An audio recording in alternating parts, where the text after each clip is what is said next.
Malam itu jalanan desa yang sepi hanya diterangi lampu jalan yang redup. Angin malam berhembus dingin, membawa aroma tanah basah setelah hujan sore tadi. Di sudut jalan, seorang pemuda bernama Ardi, buruh serabutan berusia 26 tahun, berjalan pulang setelah seharian bekerja mengangkat barang di pasar. Bajunya kusut, peluh masih menempel, dan wajahnya letih, namun ia tetap melangkah dengan sabar. Di tengah perjalanan, langkah Ardi terhenti. Dari kejauhan ia melihat seorang wanita tergeletak di tepi jalan. Nafasnya tersengal, wajahnya pucat, dan tubuhnya tampak lemah. Tanpa berpikir panjang, Ardi segera berlari mendekat. Bu, ibu kenapa? Tanya Ardi panik sambil mengguncang pelan bahu wanita itu. Wanita itu membuka mata setengah, menatap Ardi dengan pandangan kosong. Tubuhnya gemetar, tangannya meraba perut yang membuncit. Ia sedang hamil. Ardi semakin panik. Ya Allah, ibu hamil. Tolong tahan sebentar, saya bantu. Ia berusaha menopang tubuh wanita itu,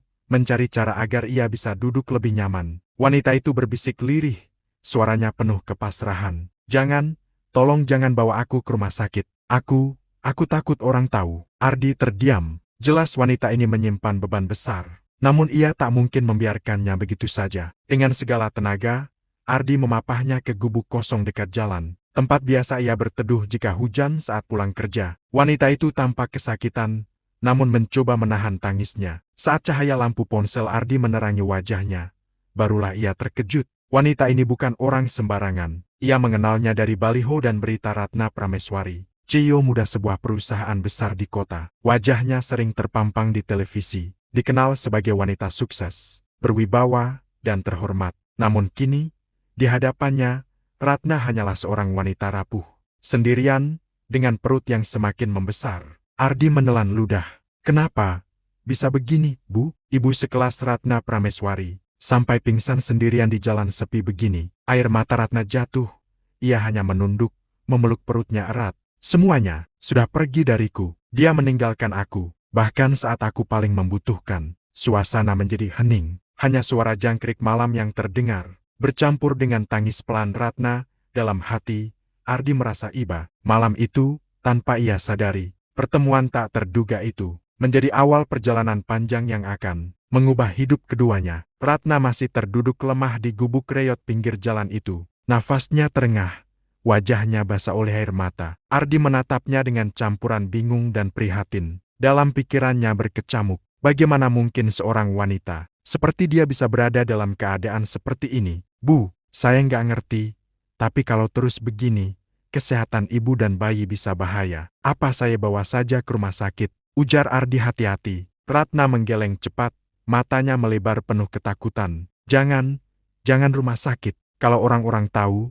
habislah aku. Nama baikku hancur, perusahaanku, keluargaku. Ardi terdiam. Kalimat itu seperti potongan puzzle yang mulai membentuk gambaran besar. Ia melihat perut Ratna yang membuncit, lalu menatap matanya yang sembab. Jadi, bayi ini bukan dari pernikahan resmi? Tanya Ardi perlahan. Ratna terisak, menggenggam tangannya sendiri erat-erat. Aku sudah bertunangan. Kami seharusnya menikah 3 bulan lalu. Tapi saat aku bilang aku hamil, dia pergi, meninggalkan aku begitu saja, tak mau bertanggung jawab. Suaranya pecah, penuh luka. Air mata mengalir deras, jatuh ke lantai tanah gubuk itu. Ardi merasakan dadanya sesak. Ia hanyalah buruh serabutan yang terbiasa ditindas nasib. Tapi apa yang dialami Ratna jauh lebih berat. Betapa kejamnya lelaki yang tega meninggalkan seorang wanita yang sedang mengandung. Lalu, selama ini ibu sendirian? Tanya Ardi lagi, suaranya bergetar.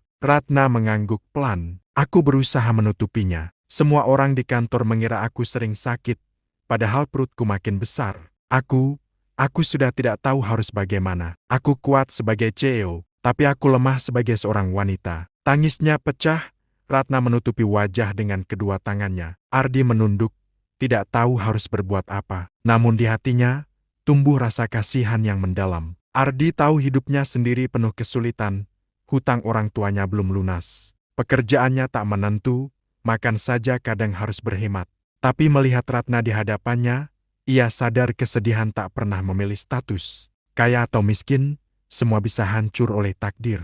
Malam itu, Ratna membuka rahasia terbesar dalam hidupnya pada seorang buruh yang bahkan baru ia kenal. Dan tanpa mereka sadari, Rahasia itu akan mengikat mereka dalam takdir yang jauh lebih rumit dari yang pernah mereka bayangkan. Malam semakin larut. Di gubuk kecil itu, angin masuk dari celah dinding bambu, membuat Ratna menggigil. Ardi berusaha mencari sesuatu untuk menghangatkan, hanya menemukan jaket lusuh yang ia pakai seharian. Dengan canggung ia menyelimuti Ratna. "Maaf ya, Bu, seadanya. Tapi jangan sampai kedinginan," ucap Ardi. Ratna menatapnya sekilas, mata sembabnya masih menyisakan tangis. Namun ada sedikit rasa hangat di hatinya, bukan dari jaket itu, melainkan dari perhatian tulus seorang asing yang bahkan tak mengenalnya dekat.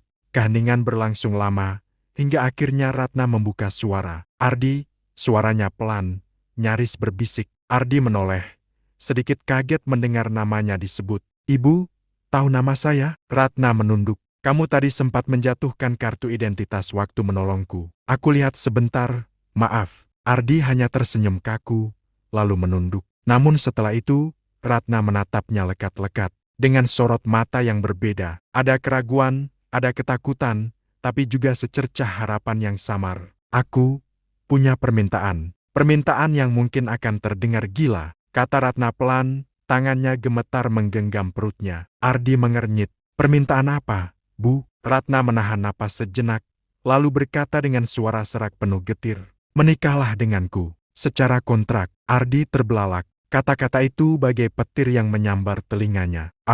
Apa? Menikah? Sama saya? Bu, jangan bercanda. Saya ini cuma buruh serabutan. Mana pantas." Ratna buru-buru menyela, matanya berkaca-kaca. "Aku serius, Ardi, aku tidak punya pilihan. Kalau aku melahirkan tanpa status, aibku akan jadi bahan cemooh. Perusahaanku bisa runtuh, keluargaku hancur, Aku hanya butuh seseorang yang mau jadi suamiku. Setidaknya di atas kertas." Ardi terdiam, wajahnya sulit digambarkan, antara kaget, bingung, dan tak percaya. "Aku tidak bisa, Bu. Aku siapa? Kamu siapa? Dunia kita terlalu jauh berbeda," ujar Ardi pelan, seolah bicara pada dirinya sendiri. Ratna menggenggam tangannya tiba-tiba, membuat Ardi kaku. "Tolong, Ardi. Aku tidak minta cinta, aku tidak minta apa-apa, hanya status pernikahan untuk menjaga nama baikku. Sebagai gantinya." Ratna menarik napas dalam, suaranya bergetar. "Aku akan membayar 100 juta. Kata-kata itu membuat Ardi terdiam membisu. 100 juta jumlah yang bahkan tak akan bisa ia kumpulkan seumur hidup dengan pekerjaannya sekarang. Jumlah itu bisa melunasi hutang orang tuanya, memperbaiki rumah reot mereka, bahkan mengubah nasib hidupnya. Namun, menikah kontrak dengan wanita hamil yang ditinggalkan, apa yang akan dikatakan orang? Bagaimana kalau keluarganya tahu? Bagaimana kalau nanti ia justru dicemooh sebagai pria tak tahu diri? Ardi menunduk, dadanya sesak. Malam itu, di gubuk reot yang dingin, Ratna mengajukan permohonan paling gila sekaligus paling menyedihkan dalam hidupnya. Dan Ardi tahu, apapun jawabannya, hidupnya tak akan pernah sama lagi. Sepanjang malam itu, kata-kata Ratna terus bergema di kepala Ardi, "Menikahlah denganku. Aku akan membayar 100 juta. Ardi duduk termenung di gubuk, menatap lantai tanah yang dingin. Ratna sudah terlelap dengan tubuh bersandar di dinding bambu. Wajahnya masih menyisakan lelah dan bekas tangis. Ardi menatap wanita itu lama, hatinya berkecamuk. Ya Allah, apa yang harus aku lakukan? Aku hanya buruh serabutan. Mana pantas aku jadi suami seorang wanita kaya, apalagi seorang CEO. Kalau orang-orang tahu, pasti aku dianggap mata duitan, laki-laki tak tahu diri." Gumamnya lirih, bayangan cibiran tetangga melintas di pikirannya. Ia bisa membayangkan orang-orang mengejeknya. Ardi numpang kaya sama janda hamil, atau nikah cuma karena uang. Namun di sisi lain, 100 juta, jumlah yang bahkan sulit ia bayangkan. Dengan uang itu, hutang orang tuanya yang bertahun-tahun menjerat bisa lunas. Ia bisa memperbaiki rumah reot mereka. Mungkin, hidupnya bisa sedikit lebih layak. Ardi mengusap wajahnya dengan kedua tangan. "Tapi, kalau aku tolak, bagaimana nasib dia? Wanita sekuat itu sudah sampai memohon pada orang kecil sepertiku." Betapa hancurnya hatinya. Ia melirik Ratna yang tidur gelisah. Sesekali wanita itu mengerang kecil, tangannya meraba perut yang membesar, seakan mencari kekuatan. Pemandangan itu membuat dada Ardi sesak. Dia ditinggalkan saat sedang hamil. Kalau aku pun menolak, siapa lagi yang akan melindunginya? Ardi menggenggam erat tangannya sendiri, mencoba meneguhkan hati. Namun keraguan tetap saja menghantui. Apakah ini keputusan yang benar? Apakah ia mampu memikul beban sebesar itu? Langkah kecil Ratna tiba-tiba bergeser, membuatnya terbangun. Matanya masih sayu, namun ia tersenyum lemah pada Ardi. Maaf, sudah membuatmu bingung. Aku tahu permintaanku gila, tapi aku benar-benar tidak punya siapa-siapa. Ardi tercekat. Senyum lemah itu justru menambah luka di hatinya. Wanita itu, yang di mata dunia terlihat sempurna dan kuat, ternyata begitu rapuh di hadapannya. Malam itu Ardi tak bisa tidur. Ia duduk termenung sampai fajar, bergulat dengan pikirannya sendiri. Di satu sisi ada harga diri, di sisi lain ada belas kasihan, dan janji uang yang bisa mengubah hidupnya. Apapun pilihannya nanti, ia tahu. Takdirnya sudah terikat dengan Ratna sejak malam itu. Pagi itu, setelah semalaman Ardi tak bisa tidur, akhirnya ia mengambil keputusan yang paling berat dalam hidupnya. Dengan suara pelan, ia berkata pada Ratna yang sedang duduk lemah di gubuk kecil itu, "Kalau ini benar-benar jalan terakhir untuk menjaga nama baikmu, aku akan lakukan. Kita menikah." Ratna terdiam, matanya yang sembab melebar, seolah tak percaya dengan jawaban itu. Air mata kembali menetes, bukan karena sedih, melainkan karena lega. "Terima kasih, Ardi, terima kasih." Suaranya lirih, penuh getaran. Beberapa hari kemudian, pernikahan itu berlangsung. Bukan di gedung megah, bukan di hotel berbintang, melainkan di sebuah rumah kecil milik penghulu di pinggir kota. Hanya ada dua saksi, penghulu dan mereka berdua. Ratna mengenakan kebaya sederhana berwarna putih gading, jauh dari kesan mewah yang biasa melekat pada dirinya. Sementara Ardi, dengan kemeja pinjaman yang sedikit kebesaran, duduk kaku di sampingnya. Ijab kabul berlangsung singkat. Suara Ardi bergetar saat mengucapkannya, sementara Ratna hanya bisa menunduk, menggenggam perutnya erat-erat. Tak ada musik, tak ada tamu, tak ada senyum bahagia seperti layaknya pengantin. Hanya keheningan yang mengiris. Seakan dunia tahu ini bukan pernikahan karena cinta, melainkan karena keadaan. Setelah acara selesai, penghulu menatap mereka dengan senyum tipis. "Semoga langgengnya. Nak, ingat, pernikahan itu amanah besar." Ardi hanya mengangguk, hatinya semakin berat, sedangkan Ratna, meski wajahnya tenang, di dalam hatinya masih penuh rasa takut dunia mengetahui kebenaran. Takut hidupnya runtuh sekali lagi. Malam itu, di rumah kontrakan sederhana yang Ardi tinggali, mereka resmi menjadi suami istri. Ratna duduk di sudut ranjang dengan wajah tertunduk, sementara Ardi sibuk menyiapkan air hangat di ember kecil, mencoba memberi kenyamanan seadanya. "Kamu nggak perlu canggung, Bu." Maksudku, Ratna," ucap Ardi dengan kikuk. "Kita memang menikah, tapi aku janji, aku nggak akan macam-macam. Aku cuma akan jaga kamu, seperti yang kamu minta." Ratna menatapnya, dan untuk pertama kalinya, ia tersenyum tipis. Senyum itu penuh kesedihan, tapi juga ada sedikit kepercayaan. "Terima kasih, Ardi, kamu lelaki pertama yang benar-benar menepati janji pada saat aku paling rapuh."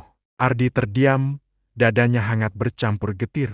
Malam itu, mereka tidur dalam kesunyian dua orang asing yang kini terikat oleh ikatan suci, bukan karena cinta, melainkan demi menutupi luka dan aib yang begitu dalam. Namun tanpa mereka sadari, pernikahan kontrak itu adalah pintu menuju perjalanan penuh ujian, air mata, dan cinta yang tak terduga. Hari-hari setelah pernikahan itu, terasa berat bagi Ardi.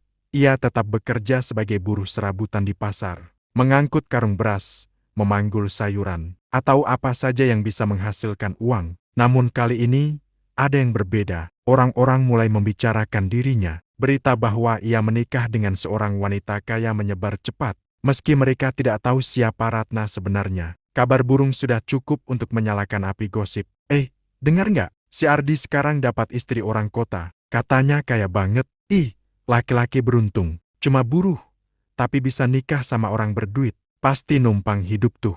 Halah, palingan cewek itu kasihan aja sama dia. Atau jangan-jangan, Ardi yang merayu. Setiap kali melewati pasar, Ardi bisa merasakan tatapan sinis dan bisikan orang-orang. Ada yang terang-terangan tertawa, ada pula yang pura-pura ramah tapi menyindir. Ardi hanya menunduk, menahan perih di dadanya. Ia tahu mulut orang tak bisa dibungkam, tapi cibiran itu seperti duri yang menancap. Sementara itu, Ratna juga menghadapi tekanan dari pihak lain. Meskipun ia berusaha menyembunyikan kehamilannya, kabar miring mulai terdengar di telinga rekan bisnis. Beberapa mitra perusahaan bertanya-tanya mengapa ia menikah mendadak dengan pria sederhana yang tak dikenal siapapun. "Apa benar suamimu hanya buruh pasar?" tanya salah satu kolega dengan nada meremehkan saat pertemuan. Ratna tersenyum tipis, menahan perasaan. "Ya, dia orang baik. Itu sudah cukup bagiku." Namun setelah pertemuan itu, ia menutup diri di kamar kantor, menangis dalam diam. Ia tahu banyak yang tak percaya lagi padanya. Sebagian bahkan mungkin menunggu kejatuhannya. Di rumah kontrakan sederhana,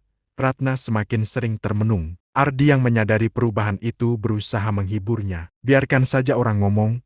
Ratna, kita tahu kebenarannya. Itu yang penting." Ratna menoleh.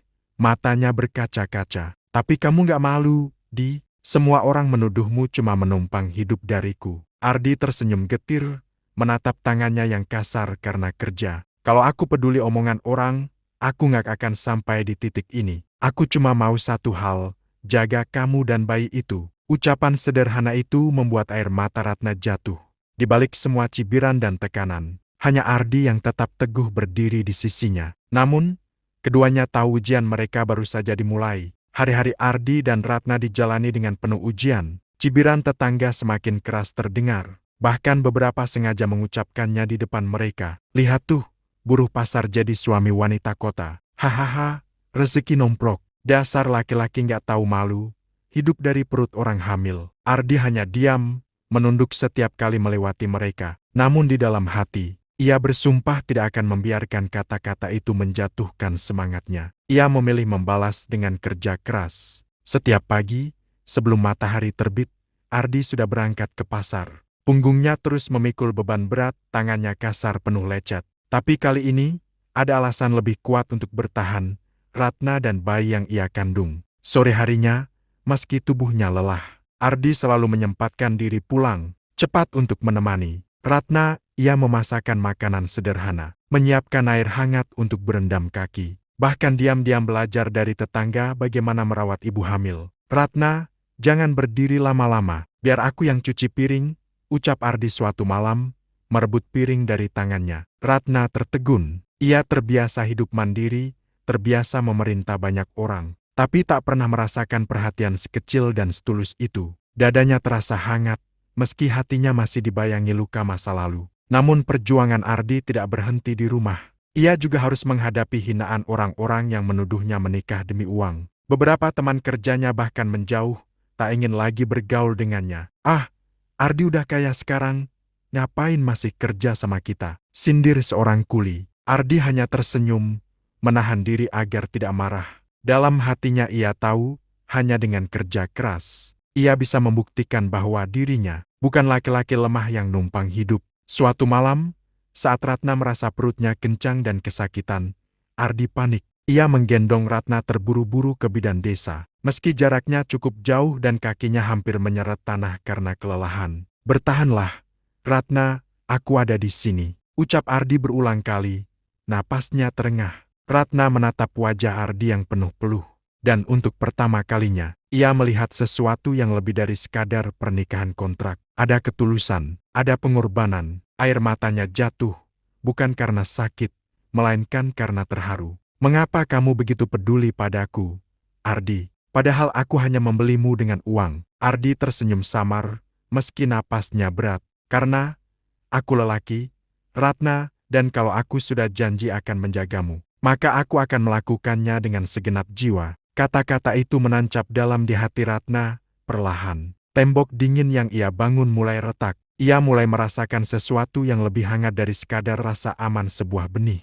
Cinta yang tumbuh tanpa disadari. Malam itu hujan turun deras. Di dalam kontrakan sederhana, Ratna duduk di tepi ranjang, memandangi tetesan air yang merembes dari atap. Tangannya memegang erat perut yang semakin besar. Ardi sedang menambal bocor dengan ember dan baskom seadanya. Sesekali ia melirik Ratna yang tampak termenung. "Kamu baik-baik saja, Ratna?" tanya Ardi hati-hati. Ratna menoleh sebentar, lalu kembali menunduk. Air mata tiba-tiba jatuh dari matanya. "Kenapa dia tega, Ardi? Kenapa dia meninggalkanku di saat aku paling membutuhkan? Aku sudah memberikan segalanya, bahkan rasa percaya. Tapi yang kudapat hanya pengkhianatan." Ardi terdiam, tak tahu harus menjawab apa. Ia duduk di samping Ratna, membiarkan wanita itu meluapkan luka yang selama ini ia pendam. Aku dipermalukan. Dia bilang bayi ini bukan miliknya, padahal aku tahu. Aku tahu benar siapa ayahnya. Semua janji manis itu palsu. Aku bahkan sempat berpikir untuk mengakhiri hidupku. Suara Ratna bergetar,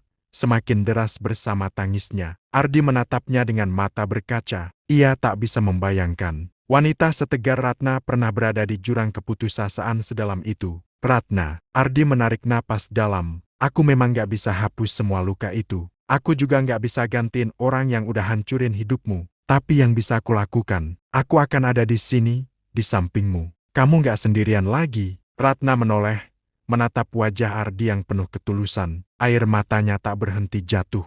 Tapi kali ini ada rasa lega yang perlahan menyusup di hatinya. Beberapa hari berikutnya, bayangan masa lalu semakin sering menghantui. Ratna, setiap kali mendengar nama mantan, tunangannya disebut di berita bisnis, dadanya serasa diremas. Ia ingin membuktikan bahwa ia bisa bangkit. Tapi di saat yang sama, luka itu membuatnya goyah. Namun ada satu hal yang membuatnya bertahan, Ardi. Lelaki sederhana itu, dengan segala kekurangannya, selalu hadir.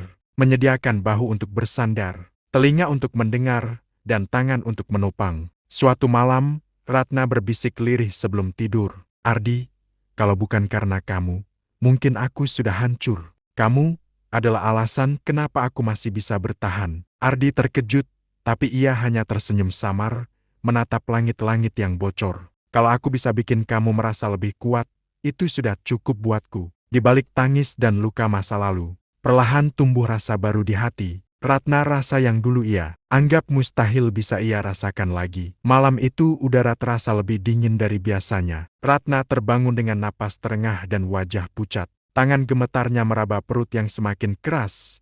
Rasa sakit datang bertubi-tubi. Ardi, Ardi, Ratna memanggil dengan suara panik. Ardi yang tidur di lantai segera terbangun. Begitu melihat Ratna meringis menahan sakit, ia langsung kalut. Ya Allah, Ratna, apa sudah waktunya? Ratna mengangguk, wajahnya basah oleh keringat. Aku nggak kuat, tolong aku. Tanpa pikir panjang, Ardi segera menyelimuti Ratna, lalu memapahnya keluar rumah.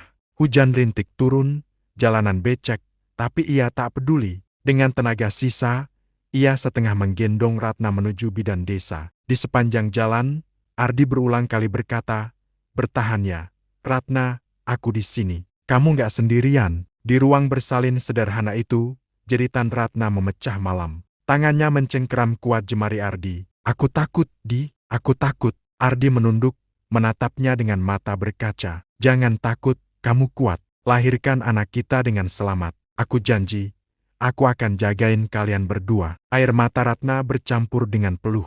Kata-kata anak kita membuat hatinya bergetar. Bukan lagi sekadar pernikahan kontrak, tapi ada pengakuan tulus dari lelaki yang kini berada di sisinya. Beberapa jam yang menegangkan akhirnya terbayar. Tangisan bayi pecah memenuhi ruangan kecil itu. Seorang bayi mungil diletakkan di dada Ratna, ia menangis. Tapi senyum penuh haru menghiasi wajahnya. Ardi berdiri di sampingnya, matanya basah, suaranya bergetar. "Alhamdulillah, dia lahir dengan selamat." Ratna menatap bayi itu, lalu menoleh pada Ardi. "Ini cahaya baruku, Ardi, dan kamu, yang membuatku bisa sampai di titik ini." Ardi hanya mampu tersenyum sambil mengusap kepala bayi mungil itu. Dalam hatinya ia berbisik, "Biarpun aku cuma buruh serabutan, aku akan jadi ayah terbaik untukmu." Malam itu, di balik semua kesedihan, cibiran, dan luka masa lalu, lahirlah secercah kebahagiaan baru. Sebuah kehidupan kecil yang akan mengikat mereka selamanya. Beberapa minggu setelah kelahiran bayi itu, suasana rumah kontrakan sederhana terasa berbeda. Tangisan mungil yang kadang memecah malam justru menghadirkan kebahagiaan yang belum pernah dirasakan Ardi maupun Ratna sebelumnya. Ardi dengan sabar bangun setiap kali bayi menangis. Meski tubuhnya letih sehabis bekerja, ia tetap tersenyum saat menggendong sang buah hati. "Jangan nangis ya, nak, ayah ada di sini," bisiknya lirih. Ratna sering tertegun melihat pemandangan itu. Lelaki yang dulu ia pandang hanya sebagai pelindung sementara, kini telah menjadi sosok ayah sejati bagi bayinya. Ketulusan itu membuat dinding di hatinya runtuh satu persatu. Suatu sore, Ratna duduk di teras rumah sambil menimang bayi mereka. Ardi baru pulang kerja, peluh masih menetes, bajunya basah oleh keringat. Namun senyumnya merekah begitu melihat Ratna dan bayi kecil itu. "Capek banget, Di?" tanya Ratna lembut. Ardi menggeleng, lalu duduk di sampingnya. "Capeknya hilang lihat kalian berdua." Ratna menatapnya lama. Ada sesuatu yang hangat mengalir dalam hatinya. Perasaan yang dulu ia kira sudah mati setelah dikhianati. Perlahan, air mata jatuh di pipinya. "Kenapa kamu begitu tulus sama aku, Ardi? Padahal awalnya semua ini cuma kontrak. Aku bahkan menawarimu dengan uang," ucap Ratna lirih. Ardi menunduk menatap bayi mungil yang tertidur pulas. "Awalnya memang begitu, tapi sekarang, aku nggak peduli sama uang. Aku cuma tahu, aku sayang sama kalian. Kamu dan anak ini sudah jadi bagian dari hidupku." Ratna terisak, lalu menggenggam tangan Ardi erat. "Kalau begitu, mari kita akhiri semua sandiwara ini. Aku ingin pernikahan kita bukan lagi kontrak. Aku ingin benar-benar menjadi istrimu." Dengan sepenuh hati, Ardi terkejut, matanya berkaca-kaca. Perlahan ia tersenyum, lalu mengangguk. "Ratna, kamu nggak tahu betapa bahagianya aku dengar itu. Hari itu, tanpa pesta, tanpa saksi ramai, hanya mereka bertiga di rumah kecil itu. Cinta tumbuh dalam kesederhanaan." Ratna menyandarkan kepalanya di bahu Ardi, sementara bayi mungil tidur di gendongan. Hidup mereka mungkin masih penuh rintangan. Dunia luar mungkin tetap mencibir. Tapi bagi mereka, kebahagiaan sejati sudah mereka temukan, bukan dalam harta, bukan dalam status, melainkan dalam ketulusan, perjuangan, dan cinta yang lahir dari luka. Dan sejak saat itu, pernikahan yang dulu hanya kontrak berubah menjadi ikatan cinta seumur hidup.